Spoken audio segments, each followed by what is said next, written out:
This is Dario and I'm Tony. Uzbekistan is currently undergoing a massive transition in its energy sector into one that is more green, more sustainable. Joining us today is one of Uzbekistan's biggest investors within the sector, the CEO of ACWA Power, Marco Arcelli.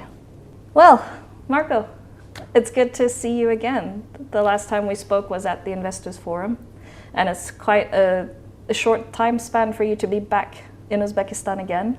Can you tell me a little bit about what brings you back here? How was today with Mr. Antonio Guterres? And how was the site visit at the Riverside solar site? Yes, in fact, as you mentioned, it was a really exciting opportunity to be back because His Excellency, the Secretary-General of the United Nations, was here in town for visits, and as part of that, the Minister of Energy decided to accompany him to the Riverside PV plant, which is one of the biggest solar plants to produce electricity in the country, here next to the capital, together with a very large battery storage part of the project. So I think that the government was really keen to showcase everything that the country is doing in the field of energy transition and decarbonization, which I think is just fantastic. And speaking of decarbonization and the transition, Uzbekistan is working very hard on transitioning into a green economy and really working on building up that comparative advantage to its regional neighbors. How does the Riverside, it's 200 megawatt power plant, and the other projects that you have here, how does that affect the transition and Uzbekistan's decarbonization goals? Yes, so we are one of the largest investors in the energy field in Uzbekistan.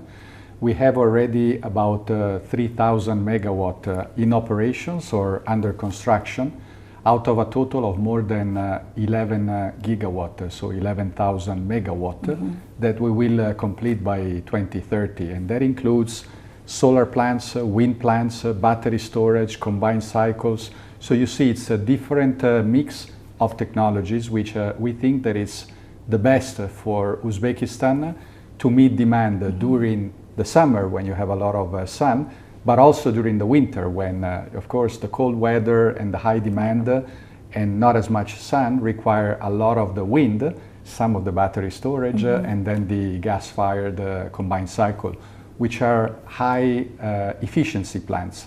So altogether, this is part of Uzbekistan plan basically to rejuvenate the whole system and save as much as 50% of the gas that it uses for that and the emission that it produces. So that's how I see that the program is so fantastic. And how green do you think these projects really are? Because there is some debate on the actual renewableness of solar, of wind turbines, because of the materials that are used to create them. How do you see that kind of impacting? Yes, the debate is strong, but at the end of the day, they're still the most sustainable type of energy that we can install today.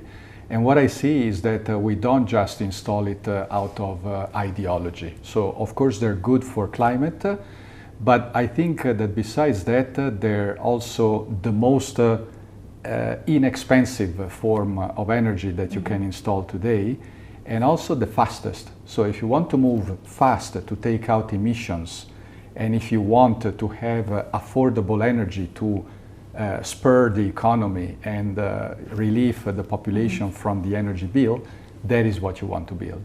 Well, why do you think that specifically for Uzbekistan, having these capabilities in place is so important?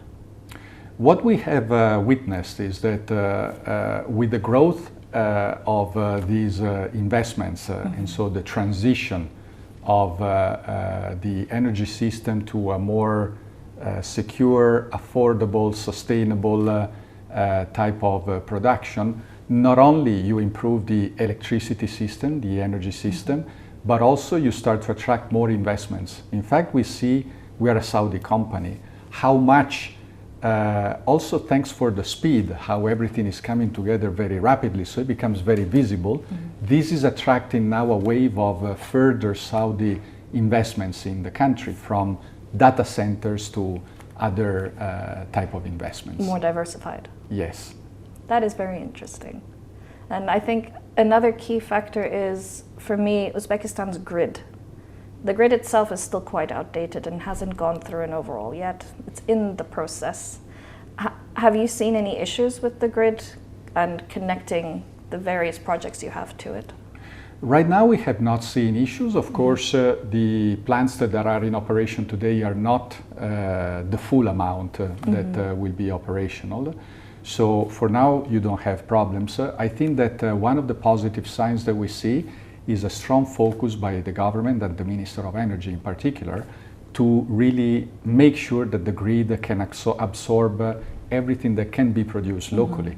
And that is done through either new distribution line, transmission line, but also this battery storage, of which we are one of the largest investors also. Well, speaking of reaching full potential, what are then the long-term goals that you see ACWA Power having here in Uzbekistan? We want to really be a partner of the government, and what I continue to say when I go around at conferences, events, even the Tashkent Forum, is to use Uzbekistan as the benchmark in the world, together with Saudi Arabia, about how you can drive the energy transition quickly and constructively, so with good impact in the short term. We are really proud to be a partner of these, and together all our investments of more than 11 gigawatt will account for about $15 billion of investment. So that allows not only to put the money into the energy system, but also create jobs that are construction jobs that are significant. So we're talking about tens of thousands of jobs, but then also during the operation.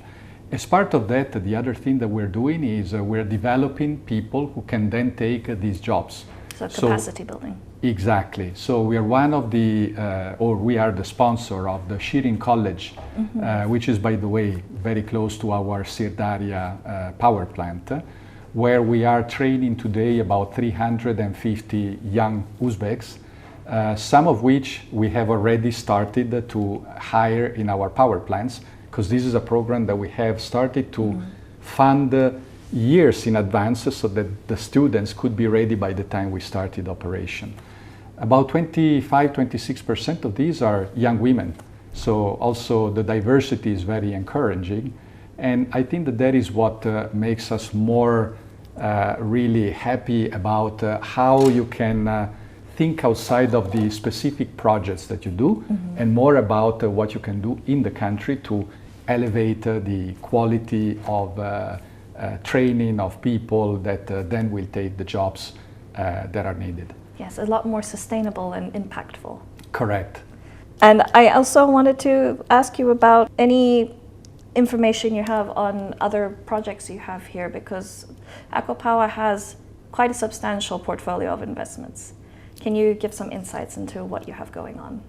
As I mentioned, we plan to invest in all these different technologies. So of course the core will be renewable energy, wind and solar. And I think more wind than solar, because the country here is blessed with a lot of natural resources. And also it is a resource that peaks when the demand peaks. So there's a good balance. You were asking about the grid and the implication for the grid. So if there is an immediate demand that can capture the electricity, then that is the most effective way to manage that. As I mentioned, then battery storage to complement that, and combined cycle. Some of these will happen in the western part of the country, and we heard recently of the signing of the agreement with Kazakhstan, Azerbaijan, about this idea about exporting energy also, potentially then all the way to Europe. And so we think that potentially some of their electricity that the local single buyer of electricity will be able to be dedicated to that. And the last thing that we want to develop, it's already under construction, it's a green hydrogen plant. So basically we will take renewable energy to then put the electricity that is produced into electrolyzer that break water into hydrogen and oxygen. The hydrogen, then you can make different type of green products like fertilizers. Yeah. So we're working here with the local fertilizer company and petrochemical company, and this gives Uzbekistan the chance to greenify products that then can also export to Europe and other countries. And today this is at the forefront, certainly in Central Asia, but also around the world. We know how Europe is putting up this carbon border adjustment mechanism, which is kind of like a trade barrier. So if you don't produce from green sources outside, you pay a tax to import into Europe. So this way, Uzbekistan will be one of the cheapest exporter into Europe. So I think that is very visionary what the government is doing. They'll have a much better comparative advantage to its regional neighbors. Absolutely. I was speaking to this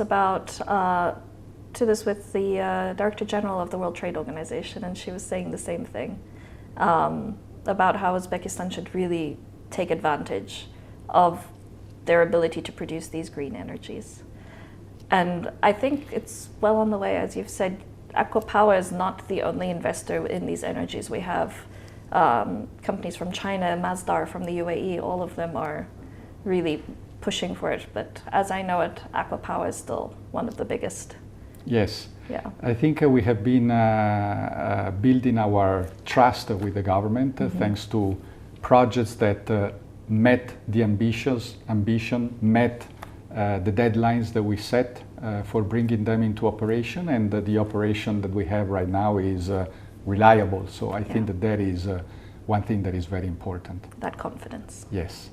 And I wanted to ask you on a different note, but within your capacity, you have worked within the energy sector for many years, and you also worked as a reviewer for the International Energy Association. I wanted to ask about how you feel nuclear energy could perhaps impact the energy sector here, because Uzbekistan has signed some deals with Rosatom for building some power plants.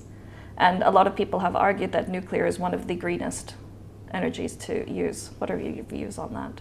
So in my career, I have managed every single type of energy. So I've even worked in oil and gas. I managed nuclear power plants in Slovakia, in Slovenské elektrárne. I managed coal plants. I managed hydro, sun, solar. I managed wind. I managed geothermal. So I managed biomass. So all these type of energy. And that gave me enough wisdom to say that there is not a single solution. And I really believe that nuclear is part of the solution, and each country will be able to use nuclear depending on the local conditions. So of course, nuclear is today, because there's not a lot of reactors that are being built, so it is very expensive to build it. That is why I think that is not the solution, but potentially a complement. If you have a lot of renewables, you should consider to install them. And the other thing is that nuclear tends to run as a base load. So typically what you would like to do is to size it so that you use it for the base load part of the energy and you don't exceed that part. So once you bring all this together, I am really in favor of nuclear. And my other question is, a lot of these renewable energies rely on water in some way. Solar panels needed to be wiped off, cooled down. Green hydrogen uses it as well to be broken apart, the molecules. Hydroelectricity. Nuclear power also uses water to cool the reactors. Central Asia is experiencing a water crisis and will soon face, I think, quite a drought. How do you see that perhaps impacting? So you're making a great point, and that's why wind and solar panels do not need water for cooling. So you need it in combined cycle, in nuclear. Well, for the hydro, of course, you need it as a primary source. So that's why if you want to really preserve yourself, the battery storage with wind and solar are probably the most efficient way. By the way, ACWA Power is also the largest private desalination company in the world. We serve about 20 to 30% of the demand in Saudi Arabia, in the United Arab Emirates, in Oman, in Bahrain, and we recently signed the first contract outside of the Gulf in Senegal. So we have really this area of expertise that, of course, is not so much for Uzbekistan, but we are pursuing opportunities, for instance, in Kazakhstan, in Azerbaijan, along the Caspian Sea, to bring also that as one of the potential solutions that we can do to also relieve some of the water stress. Well, what we do, like I'm from Namibia, and what we would do is we would recycle our sewage water. And I don't know if you perhaps have that same technology available, and if you see any applications for here. Yes. So we don't do that directly, but the technology exists, and of course it's like energy. So first, don't waste it, and second, you reuse it as much as possible. Yes, until it's completely unusable. Exactly. We do have one installation in Saudi Arabia, which is phenomenal. So it's this Red Sea Global complex. It's a new tourist destination that just opened last year. It's all these very fancy, nice hotels. Six Senses, Ritz-Carlton, St. Regis already open, but it will be many, many, many more. There, because it's a totally disconnected solution, fully powered by renewable energy, it is one of a kind in the world. It's 500 megawatt plus 1.2 gigawatt hour of battery storage. Well, there we have supplied that plus all the utilities. That means that we do desalination that is 100% solar powered. And then we do the wastewater recycling. The solution we adopted there takes basically the wastewater, so the sludge from the hotels and the apartments where the staff lives. It's 15,000 people who will work there, just to give you an idea. That's a plus all the city by guests. itself. Exactly. So we take all that, and it goes into these pools where there are membranes that we developed together with the Oil Sustainability Program of the Saudi Minister of Energy, which is a program to use oil for higher type of usage for the energy transition. So rather than burn it, which produces smoke, we make plastics, very advanced plastics that filter this sludge. It leaves the nutrients there, and so that creates mangrove wetlands, so we are greenifying the desert. And then the water that goes out from these mangrove wetlands goes to the nursery where Red Sea Global will grow 30 million plants and bushes that will be used for the landscaping of all these resorts. So that is one of these ideas, because the water can be used, yes, for potable, but also for irrigation or other needs. In our case, also to greenify the desert. That's incredible. Amazing. I think that having this whole isolated green, off-the-grid community, more places should be investing in something like this. Yes, you should come and visit in Saudi Arabia. Take it as an invite. Yes. Thank you very much.